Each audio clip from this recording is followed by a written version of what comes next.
diversas pessoas começam a se aproximar do cais. De longe, eles puderam ver um barco emanando uma grande quantidade de fumaça e, consequentemente, fogo. Após uma longa batalha entre os ajudantes, a polícia e até a marinha contra o fogo, eles conseguiram entrar nos restantes do barco. E é nesse momento que eles descobrem uma grande cena de um crime. Este que é considerado um dos piores assassinatos em massa da história do Alasca. E também um dos maiores mistérios do estado. Em um caso em que envolve muita polêmica, principalmente em seus desdobramentos.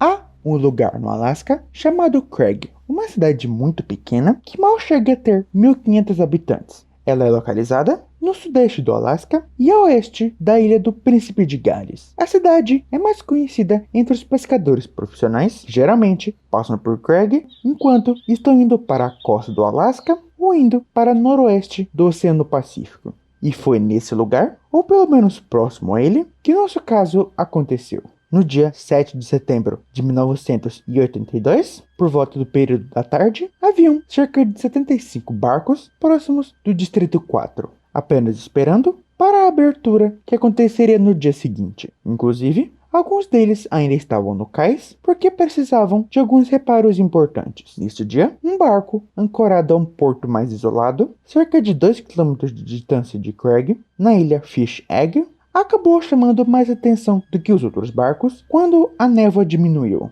O barco foi visto em chamas. Isso era por volta das 4:30 da tarde, quando o pescador notou uma grande quantidade de fumaça que vinha do barco. Mesmo com esse incêndio acontecendo, nenhum dos outros barcos recebeu alguma mensagem de pedido de ajuda através do rádio. Após horas tentando apagar essas chamas, e também conseguindo, encontraram o que pareciam corpos carbonizados, especificamente de pelo menos 4 pessoas. Mas eles pensaram que poderiam ter até 9 pessoas no barco no momento em que o incêndio havia começado. Até esse momento, nós já temos diversas dúvidas. Uma das primeiras coisas que puderam concluir quando as investigações começaram é que o incêndio começou de uma forma proposital. Também que era um incêndio criminoso. Em meio às investigações, descobriram que o barco, que se chamava Investor, era de alguém chamado Mark Colthurst, que na época tinha 28 anos. Ele tinha recentemente comprado um Investor, que era um barco bem recente, de última geração para a época, por volta de 750 mil a 800 mil dólares.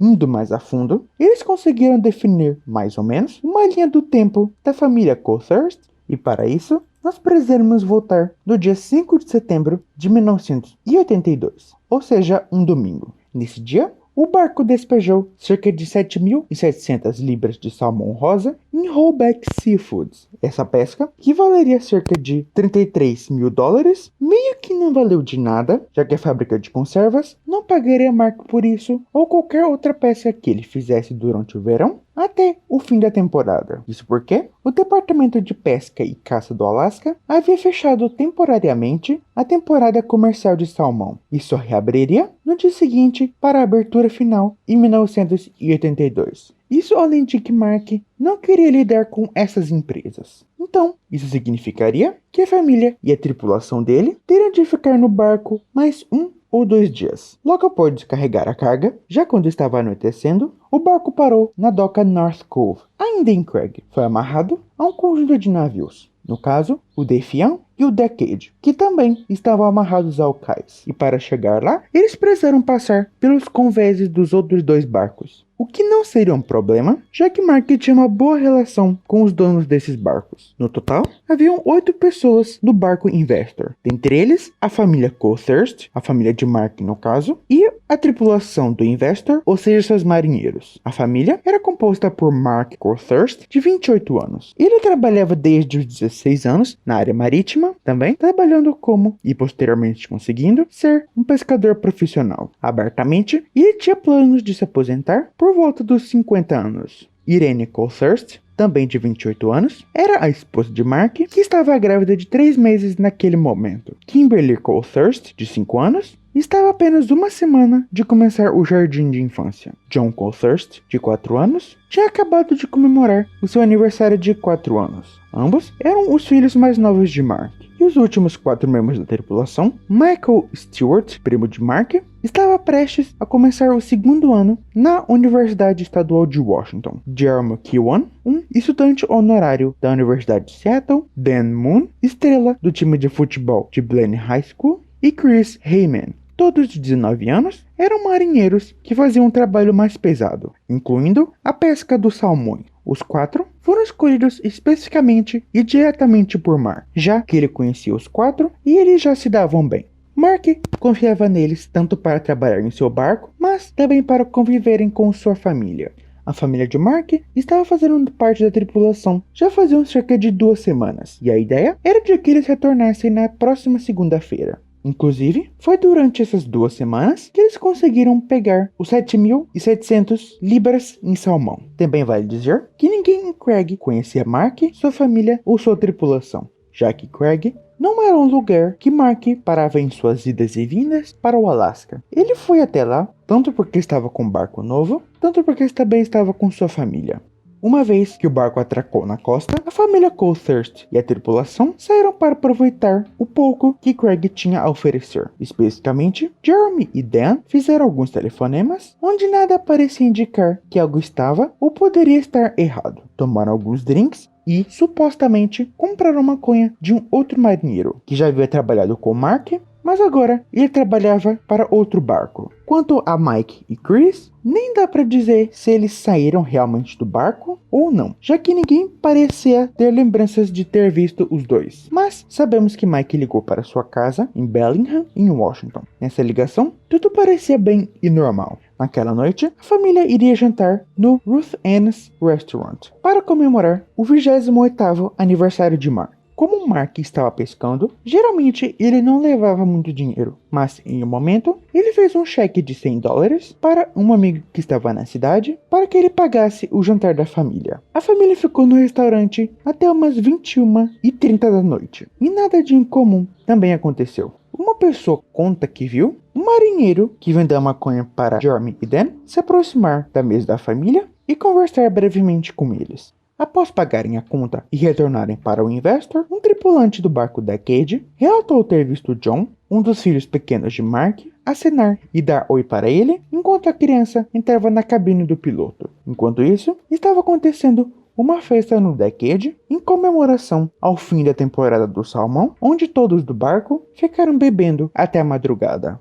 Durante essas horas, o que é importante, não é relatado alguém entrando ou saindo do barco Investor. E essa foi a última vez que tanto a família Coulthurst, tanto a tripulação do Investor, foi visto com vida. Na manhã seguinte, é quando as coisas começam a ficar incomuns. O dia 6 de setembro de 1982, uma segunda-feira, as coisas estavam calmas e parecia que iria ser assim durante o resto do dia. Quando o sol começou a nascer, segundo algumas pessoas, algo incomum parecia estar acontecendo dentro do Investor. Algum tempo depois, por volta das 6h30 da manhã, um tripulante do Decade percebeu que o Investor estava lentamente se afastando do cais. Mas outra coisa também pôde ser notada. As linhas de amarração do barco, que basicamente são cordas utilizadas para amarrar uma embarcação em um determinado lugar, em que geralmente são usadas várias para um mesmo barco, que são caras por sinal, haviam sido deixadas no convés do Decade, o que era estranho, já que eles não teriam aquelas cordas no momento em que eles parassem novamente. O mesmo tripulante notou que havia alguém na cabine do piloto do Investor. Ele achou que era Mark dirigindo o barco para mais longe. O tripulante acenou para aquela pessoa e ela simplesmente acenou de volta. Essa foi a única coisa que ele pôde ver, já que as janelas eram escuras e seria difícil de ver, ainda mais que eles já estavam bem distantes um do outro. Alguns minutos depois, o capitão do Decade foi ao convés e viu a mesma pessoa também no convés do Investor. Ele descreveu aquela pessoa como sendo um homem de estatura média, mais robusta, com cabelos castanhos claros ou loiro, usando uma jaqueta de lã xadrez preta e vermelha. Por volta das 7h30 da manhã, o Investor começou a se aproximar da ilha Fish Egg. Pelo que parecia, o barco estava ancorado, já que ele parou e também não estava se mexendo tanto. O tripulante não achou que aquilo fosse algo sério. Após algum tempo, não se sabe ao certo quanto, o esquife, que é um barco menor, utilizado para levar a tripulação para outra cidade, esse esquife foi amarrado ao cais principal de Craig. Diversas pessoas da cidade também viram isso, mas eles também não achavam que aquilo era algo grande. Eles presumiram que alguém tinha esquecido algo na cidade e havia utilizado o esquife para pegar. Quando eram 10h30 da manhã, uma forte neblina chegou até Craig, o que acabou afetando todo mundo de ver o que estava acontecendo. Essa névoa foi tão densa que os capitães tiveram de usar radares para navegar. Enquanto isso, a frota pesqueira abriu oficialmente a temporada do salmão. Com toda a agitação, o Investor praticamente passou sem ninguém prestar muita atenção nele. O barco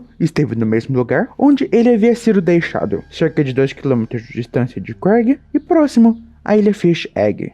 Inclusive, o capitão do Decade tentou pedir desculpas a Mark pelo rádio porque ele achou que eles haviam se afastado por conta do barulho alto da festa. Porém, ele não obteve nenhum tipo de resposta. É então que chegamos na manhã do dia 7 de setembro de 1982. Pela manhã, a névoa densa começou a ir embora. Nisso, os moradores notaram que o Investor ainda estava no mesmo lugar que antes. Fato esse que eles estranharam, já que, por exemplo, era esperado que Mark aproveitasse os últimos dias da temporada de salmão antes dele voltar para casa, o que não aconteceu. Até esse momento, já se passou mais de um dia e algumas horas desde que a família Colthurst e a tripulação do Investor haviam dado algum sinal de vida. Ainda durante a manhã, alguém foi visto com 2,5 galões cheios de gasolina em Craig, indo em direção ao Investor pelo próprio esquife dele. É então que, por volta das 16 horas, um barco pesqueiro, o Cassino, notou que fumaça saía do Investor. De imediato, a tripulação do Cassino alertou os policiais do Alasca de que um possível incêndio estava acontecendo no barco, enquanto eles se dirigiam até o próprio Investor para o socorrer. Nota que enquanto eles iam em direção ao barco, eles passaram por um jovem usando um boné de beisebol escuro, indo para Craig usando o esquife do Investor. O jovem parou para conversar com o capitão, que inclusive quase teve de atingir o esquife para parar aquela pessoa. Ele apenas disse que estava indo para Craig pedir ajuda. O capitão até perguntou se havia mais alguém no barco, mas o jovem simplesmente respondeu que sim. Enquanto o Cassino chegava ao encontro do Investor, que estava totalmente em chamas, praticamente impossível para os tripulantes entrarem, o homem do esquife chegou ao cais, conversou com 3 pessoas, pedindo ajuda para o barco. Essas 3 pessoas disseram que aquele homem era magro e tinha o rosto cheio de cicatrizes. Até mesmo essas 3 pessoas não deram tanta importância para aquele homem, já que o incêndio no Investor ainda não havia parado. O homem amarrou o esquife a um cais próximo e simplesmente desapareceu. Os tripulantes do Cassino conseguiram se aproximar do Investor em chamas e tentaram fazer o que eles conseguiam para apagar as chamas. Porém, eles não conseguiram fazer muita coisa, já que eles não tinham preparamento ou equipamento para esse tipo de situação. Alguns moradores, inclusive, tentaram ajudar os tripulantes do Cassino. Até aquele momento, o fogo já tinha destruído a cabine do piloto. Em algum momento, o policial do Alasca, Bob Anderson, foi o primeiro a chegar na cena do crime. Mas, assim como os tripulantes do Cassino, ele enfrentou o mesmo problema. Nem ele, nem ninguém de Craig tinham o que era necessário para tentar acabar com aquelas chamas. E eles passaram por muitos problemas nesse momento. Foi somente quando a guarda costeira foi contactada e jogar 2 bombas d'água no Investor que o incêndio começou a diminuir. Isso após mais de 2 horas tentando parar as chamas e um rebocador que tinha uma pequena bomba d'água, que também não conseguiu fazer muita coisa. Bob e alguns voluntários conseguiram entrar nos destroços do Investor para procurar se é que era possível algum sobrevivente, mas o que eles encontraram foi completamente o contrário. No que parecia ser a cozinha, eles encontraram 4 conjuntos de restos mortais carbonizados. Enquanto recuperavam aqueles restos, outros policiais começaram a rondar o barco, tentando encontrar o que poderia ter iniciado o incêndio. Porém, enquanto isso acontecia, as chamas começaram a subir novamente, atrapalhando a recuperação dos restos, a determinar quantas pessoas estavam no barco, assim como destruindo o restante do Investor. Enquanto isso acontecia, Bob retorna para Craig. Ele ficou sabendo que um policial conseguiu entrevistar uma das testemunhas que viu o homem do esquife. A testemunha relatou que o homem teria entre 20 e 21 anos, cabelos castanhos ou loiros, pesaria cerca de 75 quilos, usava um boné de beisebol e óculos. A testemunha não conseguiu estimar a altura daquela pessoa, já que ela estava sentada no esquife. Na manhã de 8 de setembro, já quando não havia mais chamas, e para esse feito foi preciso chamar helicópteros usados em incêndios florestais, jogando água pelo ar.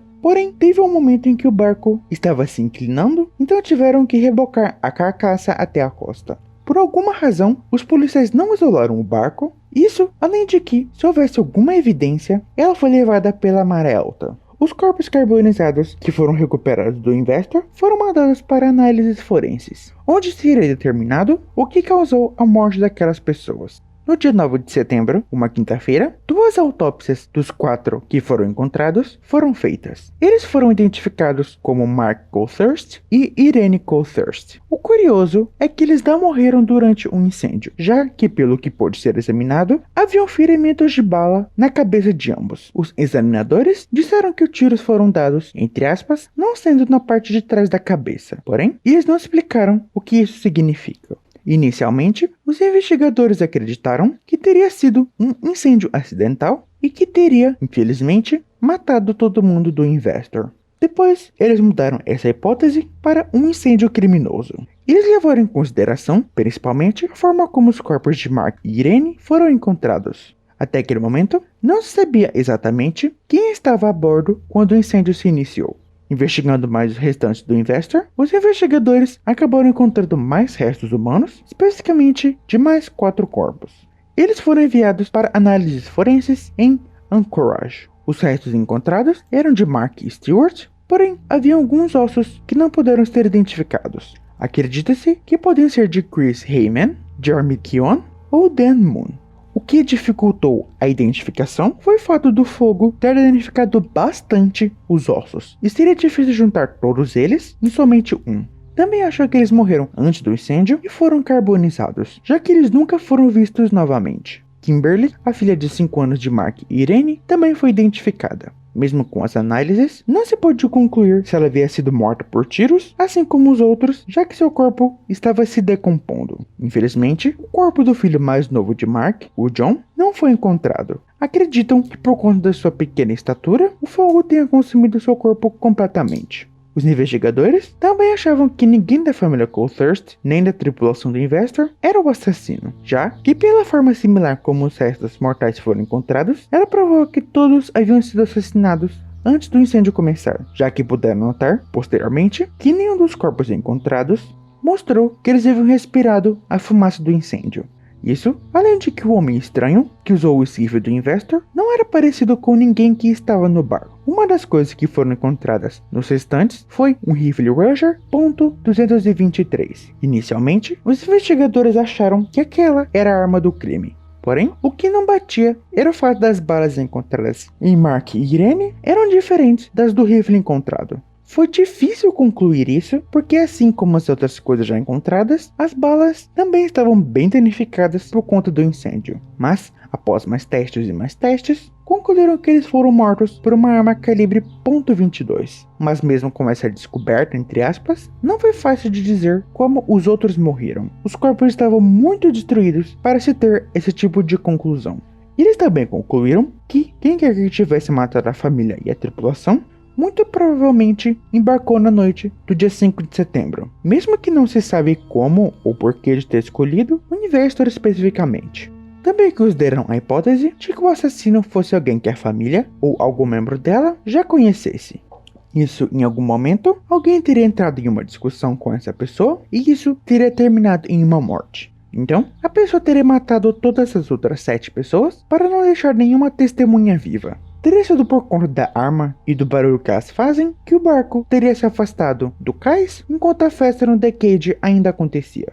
Sem ninguém perto do navio, não notariam o que estava acontecendo no Investor. A pessoa até tentou afundar o Investor, porém não conseguiu. E no fim, pegou o esquife, foi até Craig, comprou gasolina e ateou fogo em tudo. Apesar de, em quase todos os passos, não ter sido notado por ninguém, no momento em que foi comprar gasolina e fugir do incêndio, ele acabou sendo visto por algumas testemunhas. Isso para nunca mais ser visto novamente. Acreditam que essa pessoa poderia fazer parte de outro navio que foi embora naquele mesmo dia.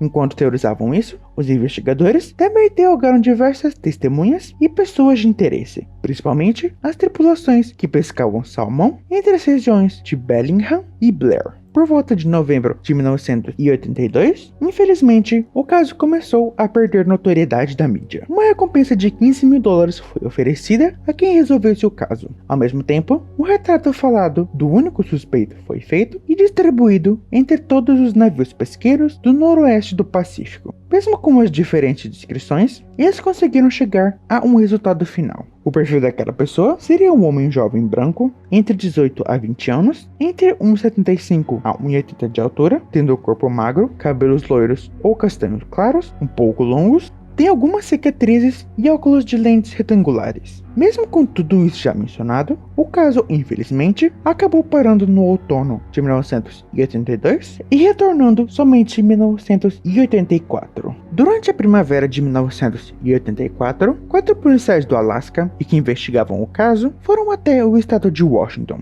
tanto para questionar algumas pessoas que estiveram em Craig quando tudo aconteceu, mas que ou não foram entrevistadas ou para serem entrevistadas novamente. No verão, eles focaram em 3 suspeitos específicos, que eles linkaram por conta de novas provas circunstanciais. Então, em 10 de setembro de 1984, a polícia anunciou um nome que estava sendo preso e levado sob custódia. Este era John Kenneth Peele. Os policiais o acusaram de ter matado as 8 pessoas e, além de ser processado, a sua fiança era de $1,1 milhão. Eles também esperavam extraditar John para o Alasca, já que foi lá onde o crime tinha acontecido. Os investigadores acreditavam que John conhecia a família Coulthurst e a tripulação do Investor. Isso, além de que sua descrição meio que coincidia com o retrato falado do homem suspeito do esquife. Sabemos que John já havia trabalhado na tripulação de Mark em 1980, mas ele foi despedido em 1981. Foi essa a justificativa dada pelos investigadores do porquê ele teria matado os 8. Vingança por ter sido demitido. Inclusive, John foi considerado um suspeito nas primeiras investigações, porém ele foi descartado. Mas os investigadores supostamente receberam 2 telefonemas sugerindo que John fosse investigado como um possível suspeito no caso. Durante as sessões preliminares, os advogados de John tentaram contra-argumentar que ele não havia sido demitido por Mark, mas sim decidiu sair para trabalhar em outro navio. Além disso, eles também contra-argumentaram que John e Mark continuaram amigos, fato confirmado por outros membros da família Coulthurst, por exemplo, de quando Mark e Irene compraram um presente de casamento para John depois de ele ter sido supostamente demitido. Mas os promotores disseram que John guardava rancor de Mark e o estopim teria sido na noite de 5 de setembro de 1982. Foi trazido à tona o suposto fato de ele ter conversado brevemente com Mark e Irene enquanto eles estavam no restaurante, além de que ele havia se desentendido com Jeremy e Dan enquanto vendia maconha para eles. Alegações essas que John negou. É importante mencionar que mesmo algumas poucas coisas mostrassem que John pudesse ter assassinado os 8 do barco Investor, haviam diversas falhas nessa história apresentada no julgamento. Por exemplo, John não tinha nenhuma queixa em sua ficha criminal. Ele foi descrito por amigos e familiares como uma pessoa amigável, extrovertida, com um bom senso de humor. Grande parte das testemunhas que viram o homem do esquife fugir da cena do crime não apontaram John diretamente como sendo aquele homem. Assim que John foi extraditado para o Alasca, seu advogado apontou que os promotores estavam intimidando diversas testemunhas para que elas testemunhassem para o júri. Além disso, também aconteceram alterações em gravações feitas entre John e os investigadores. Por exemplo, alteraram a fala dele de "não creio que acreditam que eu tenha feito isso", se referindo ao crime, para "não acredito que eu tenha feito isso". Também aconteceu de a promotoria esconder certos fatos do júri. Durante quase todo o processo, John usou máscaras e disfarces, já, segundo seus advogados, por segurança, já que acreditavam que ele poderia estar em risco. Ainda no período das audiências preliminares, foram apontados a intimidação, a manipulação e a criação de provas da promotoria, mas simplesmente decidiram continuar com as acusações. No fim, o juiz Thomas Schultz rejeitou as acusações contra John e fez com que a promotoria trouxesse provas reais que realmente mostrassem que John teve envolvimento no caso. Mas por alguma razão, ele não quis alterar a fiança de $1 milhão. Mas amigos e familiares arrecadaram esse dinheiro e conseguiram pagar a fiança.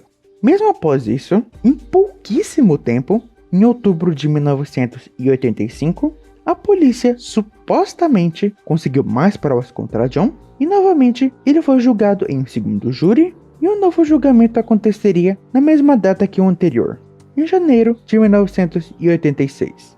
John, obviamente, se declarou inocente de todas as acusações.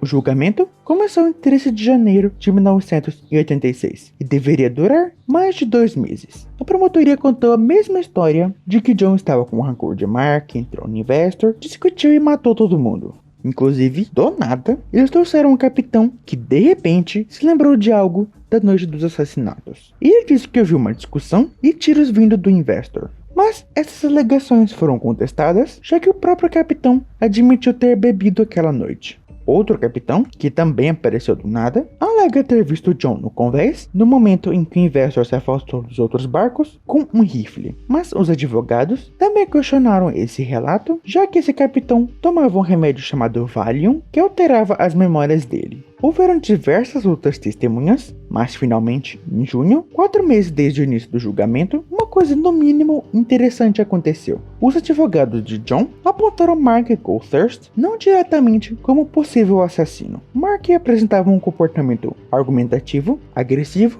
e tinha explosões de raiva quando ele bebia. Isso, além de que no corpo dele foi encontrada uma certa quantidade de álcool. Mas, como seu corpo estava muito destruído, não dá para ter certeza se era realmente álcool. Na hora em que o homem de estatura média foi visto na cabine do piloto, o motor principal do Investor não estava ligado. Geralmente, as embarcações, quando querem se afastar da costa, ligariam o motor, já que isso facilitaria de fazer o caminho para longe dos outros barcos. Por exemplo, podemos deduzir, da forma como o navio estava indo, a pessoa da cabine do piloto havia feito aquilo de propósito para não ser notada.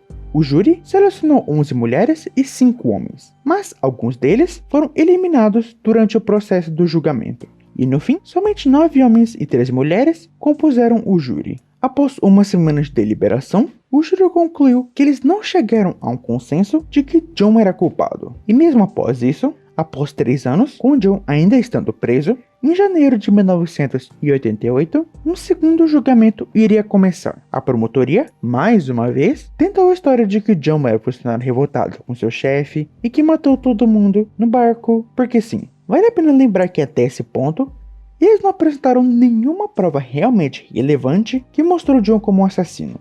Em abril de 1988, John é finalmente absolvido inteiramente de todas as acusações feitas pelo Estado. Isso após quase 5 anos preso. Quando o caso começou, ele tinha 22 e agora estava com 27 e 4 anos de prisão domiciliar. Em abril de 1990, dessa vez, John e seus advogados decidiram processar o Estado e pediram 150 milhões pelos danos causados e a continuação da investigação do caso. Sobre essa última parte, o Estado ainda afirmava que John era o assassino. No fim, um acordo de $900 mil foi feito e o processo terminou em 1997. Mesmo que, se olharmos algumas coisas, a investigação desse caso tenha feito muita coisa, mesmo sem resolver, ele não deixou de apresentar falhas.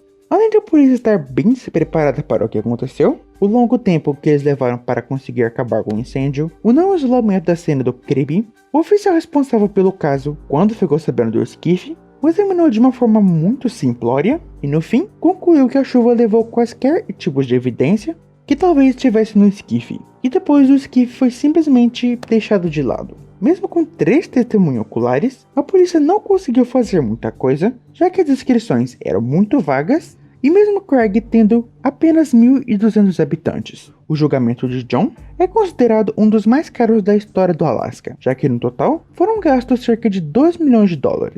Uma coisa que aconteceu bastante durante as audiências preliminares e os 2 julgamentos é que a promotoria prometia a algumas testemunhas retirar as acusações que eles tinham de sua ficha criminal. E é por isso que certas testemunhas, que nunca se ouvido falar até aquele momento, estavam nos julgamentos. Durante o primeiro julgamento, uma testemunha chamada Jim Robinson, que morava em Craig, testemunhou que havia sido sim John quem havia comprado a gasolina, testemunhou que havia sido sim John quem havia comprado a gasolina. Porém, veio a ser descoberto que o nome verdadeiro dessa pessoa é Kenneth Robertson, um incendiário que fugiu do Arizona em 1981. Ele era conhecido por ameaçar mulheres com fogo ou explosivos. Pelo que parece, ele não foi considerado uma pessoa de interesse e nem suspeito nesse caso. E o que aconteceu com a família Coulthurst e a tripulação do barco Investor durante a noite do dia 5 de setembro de 1982? Assim como todo o dia 6 de setembro e todos os eventos que aconteceram no barco naqueles dias, permanece um grande mistério até hoje. Se você gostou deste conteúdo, por favor, considere deixar um like e se inscrever no canal. Te vejo no próximo vídeo.